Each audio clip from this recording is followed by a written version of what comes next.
La datation au radiocarbone du linceul de Turin est intervenue dans le domaine scientifique comme un fait polémique, selon l'expression de Bachelard. Loin de clore la recherche, elle ne fit que la relancer. Preuve en est ce deuxième symposium international. La construction d'un nouveau modèle devenait nécessaire pour pouvoir rendre compte sans contradiction de toutes les données scientifiques acquises à ce jour. Il ne fallait surtout pas oublier le problème majeur, comme le faisait remarquer le professeur Luigi Gonella à la fin du symposium de Paris, était celui de la formation de l'image et de son information tridimensionnelle. Par ailleurs, après les travaux d'Arnaud Upinski, il devenait évident que la datation au radiocarbone, habituellement très sûre, était dans le cas du linceul aberrante. Tout le monde dès lors, tout le problème dès lors était de savoir pourquoi. Face à ces deux problèmes majeurs, nous nous sommes demandé s'il n'y avait pas une réponse commune, dans le sens où le mécanisme de la formation de l'image aurait provoqué une erreur de datation. C'est pourquoi, lors du symposium de Paris, nous avons présenté une première hypothèse de travail sur un plan purement théorique et avions proposé des protocoles de validation expérimentale. Depuis, nous avons pu réaliser un certain nombre d'expériences que nous allons vous décrire avant de construire un nouveau modèle pouvant rendre compte à la fois de la formation de l'image et de son erreur de datation. Nous terminerons en proposant un nouveau test de validation. Deuxième diapo. Diapo suivante. Overslide. Voilà. Dans notre démarche expérimentale, nous avons essayé de remonter pas à pas l'enchaînement causal. En vérifiant chaque fois nos hypothèses, nous sommes partis de l'observation du tissu au niveau de l'image.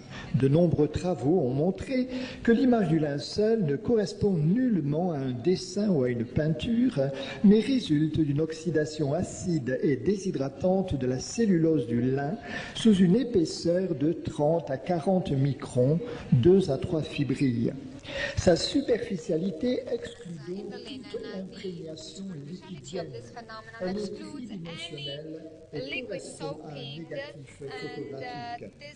Rinaudo, qui avait construit au début du siècle un modèle vaporographique, prenant conscience des difficultés à expliquer l'image dorsale aussi finement modelée que l'image ventrale, écrivait en 1939 notre thèse ne saurait expliquer cette In Road, our thesis doesn't manage to explain this reaction, which should be the result of irradiation. That's why we wondered what kind of irradiation could meet the various features we are given by the image. Next slide, please.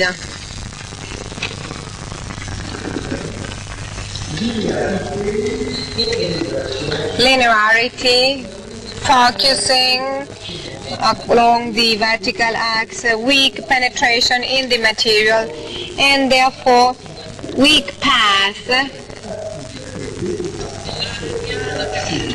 in the air from 3 to 4 centimeters, acid oxidation and dehydration of cellulose, as well as the proton irradiation, seem to be quite good instruments. The high mass of these particles could explain their linearity. Electrons are, as a matter of fact, too light, and in the air they follow zigzagged paths. The positive charge protons have made it possible to focus them under an electric field.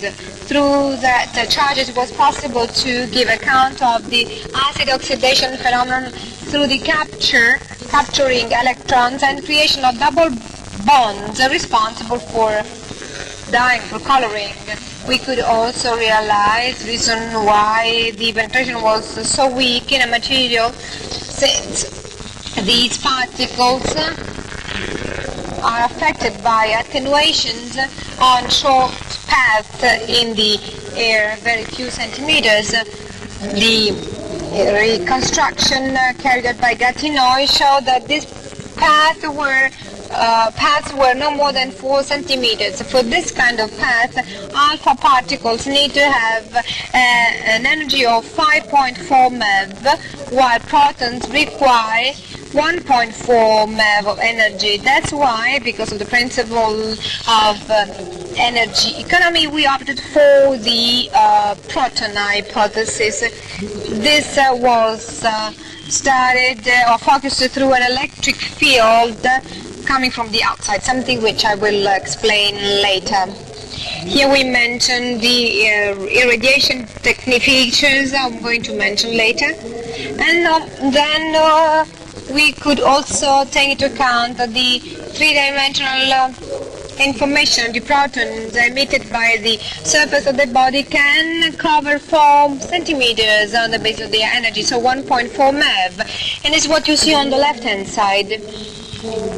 The protons are coming from depth, greater depth, got to the surface with weaker energies. Therefore, the energy gradient obtained implied paths in the air which were shorter.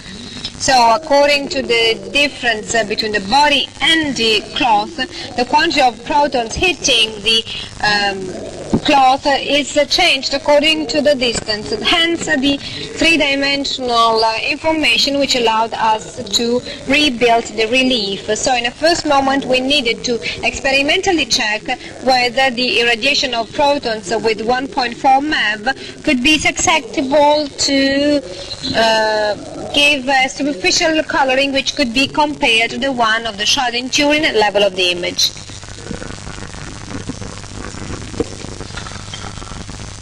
Diapo.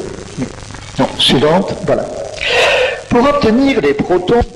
In order to obtain 1.4 MeV protons, we used particle accelerators of the Van de Graaff type of 2.5 MeV of power of the Department of Basic Research of the Nuclear Studies Center of Grenoble. We chose a wide range of radiation from 200 to 0.06 micro-C per square centimeters. The linen tissue, linen fabric was stretched along the metal ring of 6 centimeters of diameter. The system we organized allowed to irradiate the target according to 4 quadrants, and this allowed us to give the foreseen dosage. We irradiated 4 sectors in terms of 200, 150 and 25 microcoulomb by square centimeters, and the colors were brown, yellow, going through orange. An accidental Oui, c'est ça. Voilà. An accidental tear allowed us to assess the superficiality of the radiation. This is the tear. The threads were white and the inside had not oxidated. And here, in this, we can find one of the features of the image of the shroud, because the same thing can be observed on the shroud. However, the colors on the image of the shroud are more faded. So on a new target, we performed the other 4 radiations.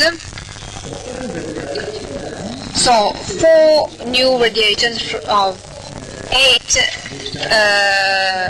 10, 8, 6 and 4 microcoulomb for each square centimeter, and we observed the target under wood light, very close to ultraviolet, through 365 nanometers.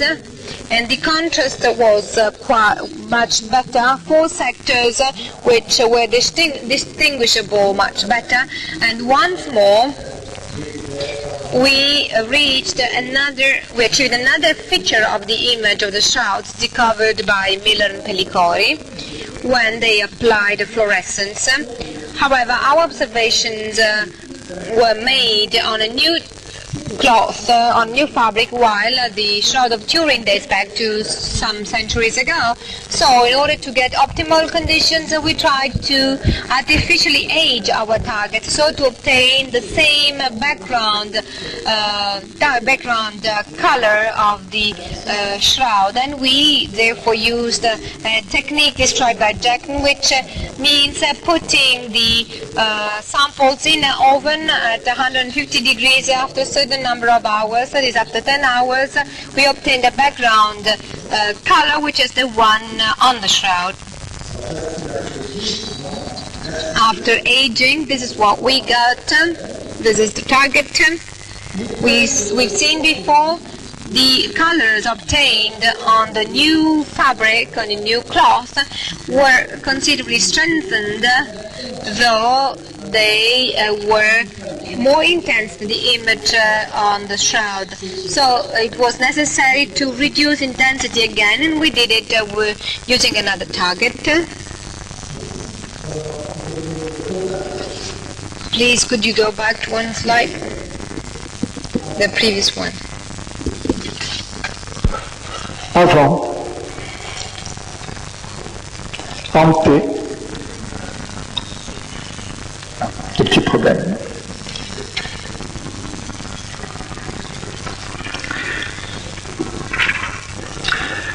Donc c'est ainsi que sur une nouvelle cible que nous avons... On a new target we are going to see, we got to the limit of visible irradiating from 2 to 1 microcoulomb per square centimeter.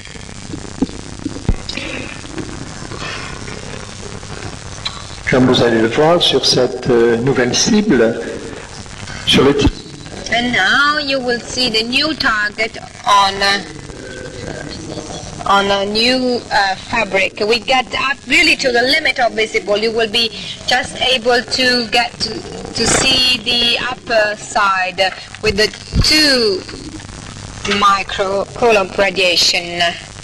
The 1 microcoulomb radiation side is barely possible to see. You don't even see it. Alors et cette cible, par la suite nous l'avons observée en lumière de Wood, nous la verrons également sur une autre vue. This was exposed to wood light, and you will see that on that light 2 radiated regions to 1 and 2 microcoulomb are extremely visible. And then we went to an aging of the target in an oven at 150 degrees, and you will see sont devenus that the irradiated area became very visible. I'm sorry for this problem, but I would like to show you the slides because they make you understand better what we did.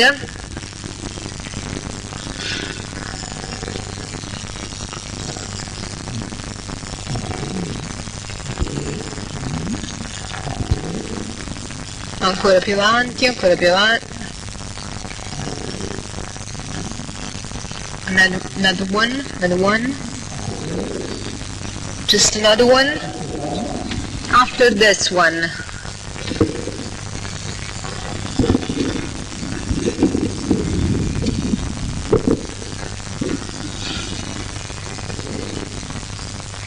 Yes. It's out of focus anyway. Next one. Please stop. Yeah, the projection stops here.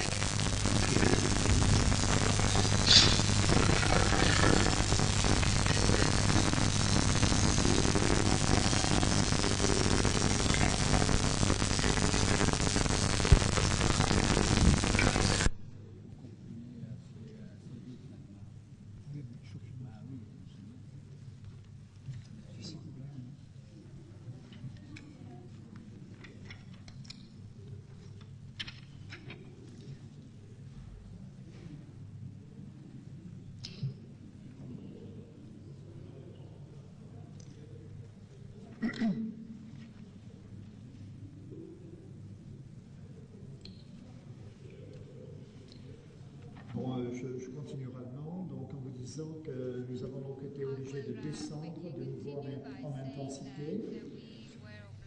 Et cette fois-ci, lorsque nous avons reçu la cible, voilà, alors vous voyez que vu en lumière de Wood, cette cible, les deux zones irradiées deviennent plus visibles. Là, c'est la le vieillissement, vous voyez les teintes sont considérablement renforcées, si bien que nous avons été amenés à descendre de nouveau en intensité. Vue suivante, et nous avons irradié cette fois-ci à 0,5, 0,25, 0,12, 0,06 microcoulombs par centimètre carré. C'est la vue suivante. Voilà. Oui, c'est ça. Alors là, vous voyez, lorsque nous avons reçu la cible, elle était parfaitement blanche, on ne voyait absolument rien. C'est là où nous l'avons vieilli artificiellement. Et vue suivante, vous allez voir ce que ça a donné au vieillissement. Vue suivante. Non, après. Ah, vous avez sauté une vue là. En arrière, il y a une vue qui a sauté. Ah. Après. Bon. En fait, ça fait rien. Ça fait rien. Faut avancer là. Excusez-moi. Elle était abîmée. Elle est abîmée. Elle est trop fine. Elle est trop fine. D'accord. Bon. Nous avons dérivé. Bon, continuons. On a dérivé. Donc, nous avons irradié plus faiblement. À l'état neuf, rien n'est visible. Au vieillissement, vont apparaître les teintes. Et c'est là où nous avons trouvé les teintes actuelles de l'image sur le linceul de Turin. Alors, nous avons effectué une étude Same color on the Shroud of Turin. So we did a spectrophotometric study. d'onde, le contraste. And we traced a curve which shows at low wavelengths that the contrast is better than at long ones. Avec un filtre bleu. Utiliser un filtre bleu pour le linceul car cela permettrait d'avoir des images beaucoup mieux contrastées. Alors maintenant, Baptiste a la description à la construction d'un modèle. Donc les résultats que nous avons obtenus s'accordent avec l'hypothèse protéique que nous avions émise. En effet, nous avons pu obtenir sur un tissu de lin irradié puis vieilli artificiellement des teintes qui correspondent à celles de l'image. Cloth, irradiated and artificially aged colors which are very similar to the ones on the shroud resulting from the dehydration and oxidation of cellulose. We showed Legram, the two targets, irradiated and aged targets, and he says that the image corresponds to the shroud one.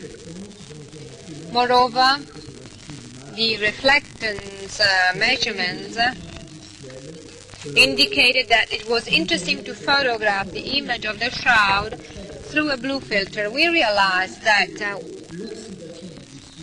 whatever the energy and increase in color could cause a darkening of the fabric. This remark tells us that we have to keep the shroud at a relatively low temperature, and this allows us to invalidate the hypothesis of Wilson, according to which only the face had been exposed to worshipping by believers for a certain period of time. This, in a way, would have strengthened the background color. But this is not true. Our experiment shows us that this image was not visible at the beginning and that a lot of time was necessary until this image could be visible. Before the Lire exhibition, we had no trace of display for more than 1 century, so we could see that the preservation was not bad because light accelerates aging. Under this condition, if the dating of the shroud was the one provided by carbon-14, the image would not have been visible in Yeri while it was visible. So the question is still back, why the radiocarbon dating, which is usually very good, has become so erratic, and what perturbating the element could did intervene, and this is the place where we consider the proton hypothesis. If we consider the various possibilities of proton emissions from the body surface, we find, first of all, photoionization, which is the production of plasma starting from the radiations, the energy of which is equal to some kVs. This energy is, on the other hand, too weak to get the protons of the order of various to able to get to the air through crossing many centimeters. Second possibility, photodisintegration of deuteron under the effect of energy higher than 2.3 MeV, which is the binding energy. This reaction, which is well known, has a maximum of yield at 4.5 MeV, which produces protons and neutrons of 1.2 MeV. They are able to produce 30 microns in cellulose, so we are in the expected value range. The third possibility required extraction energy for protons which were too high. That's why we set up a deuteric model to discuss the image of the shroud. The first question was to know whether in the human body there was enough deuterium to emit this kind of radiation.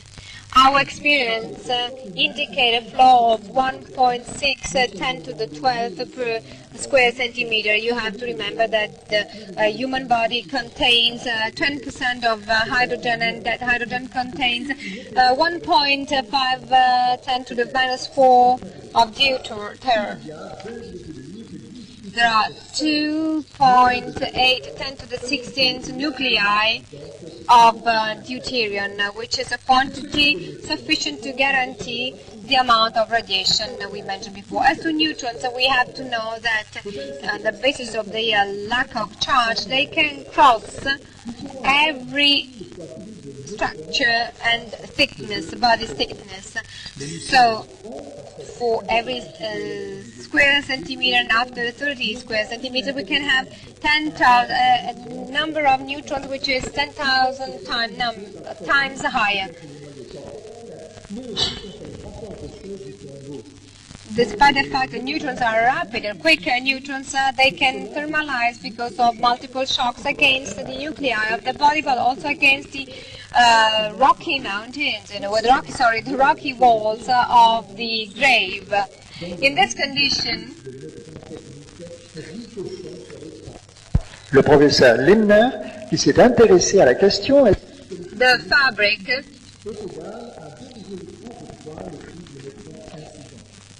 would have emitted a series of neutrons. Professor Lindner thinks that the flow of neutrons would have been equal to 2.33. The speaker is kindly requested to read slowly, because it's impossible to follow him with all of that figures.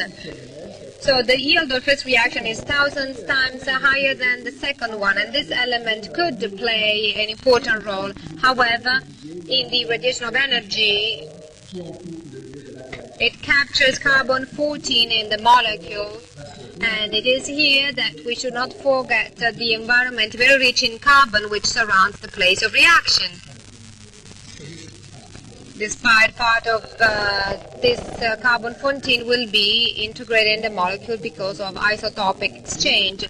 Since I'm late, I will try and shorten the speech. I'm asked to slow down because translators are now breathless. In this moment of the formation of the image, the fabric would therefore be enriched in carbon-14, and this in a way caused the mistakes in the dating. Next one, the next one. Here you see, we can find back in the second sector the color of the image presently existing on the Shroud of Turin. And here you see the reflectance curves. You see 440, we have the best contrast. And here we calculated on a computer 440 nanometers, that is the best contrast, the best differentiation. Here, this is the deuterium nuclei. The red one is the proton, the other one a neutron. Here we have the scission energy 2.3. This is production of radiocarbon, I've already mentioned. And here we get to the explanation model of the electric field. Since I have to get to the conclusion, I will summarize in short. The problem was caused by the electric field, which has to allow to focus protons in a parallel way to the vertical axis. The quality of the image shows us that the line of this electrical field have to be rigorously parallel. This means that they develop between two plane surfaces, that is the roof and the bottom of the grave. And this makes us assume that the body was in the middle of the cavity. How could this electrical field develop? The surface of the floor, when time is bad, becomes positive and tensions are developed, which can get to 30,000 volts per centimeter, and 32 volts per centimeter. We have the breaking threshold, and therefore we have this accumulation of positive charge in the surface, and which causes building up of negative charges on the roof of the grave, and then it affects the floor. So we have a structure of electrical condenser. That's why we need two masses separated by a kind of bottom of clay. These structures are usually in the lower creek, where the geological structure of the grave belongs. This will be checked on the place the grave was not kept at its original state. This, however, allows to explain the ventral image. To explain the dorsal image, what do we have to do? We have to turn upside down the fields. What can turn fields upside down? We can see that in the next slide, and this will make you understand the importance of neutrons. Voilà. Alors, dans la vue suivante, eh bien, qu'est-ce qui se passe? In the slide, you see what happens at the moment of emission of protons and neutrons. Neutrons bomb all of the wall of the grave. Neutrons have no direct ionizing action because they have no charge, but they have an indirect ionizing charge action because they hit protons, they hit hydrogen nuclei which are pushed, and it is these nuclei which ionize the wall. So all of the walls will be ionized, they will become conducive, and this will lead to the discharge Et nous allons avoir ce phénomène bien. of the condenser. We know this phenomenon of discharging by oscillation. So alternatively, the floor and the ceiling change. The two images, the ventral and dorsal one, will be produced in this way. Here we have all of the deductions, the observation of the image which leads us to the irradiation of protons, which leads to a rupture of the deuterium, that protons cause the image, and neutrons which cause the enrichment in C14 on the shroud, and therefore mistake of dating. There is an experiment undergoing. I hope to have results, but these results will not be ready until summer. We made linen be irradiated by a nuclear reactor in France, and we measured the enrichment in radiocarbon. This measurement will be performed, and we will have the evidence that the irradiated the public becomes written in Radiocarbon. I would like to conclude, despite the fact that our model needs a more complete validation, it poses and answers a certain number of problems relating to the formation of the image and the wrong dating. However, the problem still remains the origin of the energy which caused this phenomenon. We cannot just invoke Christ's resurrection because the situation of a corpse is the one of a dead person, a rigid body. So resurrection of Christ allows us every kind of scientific approach and will remain an act of faith. So the science should get farther and farther to try and reach real truth, knowing, however, that there are limits to this. I remember what Robert Oppenheimer said.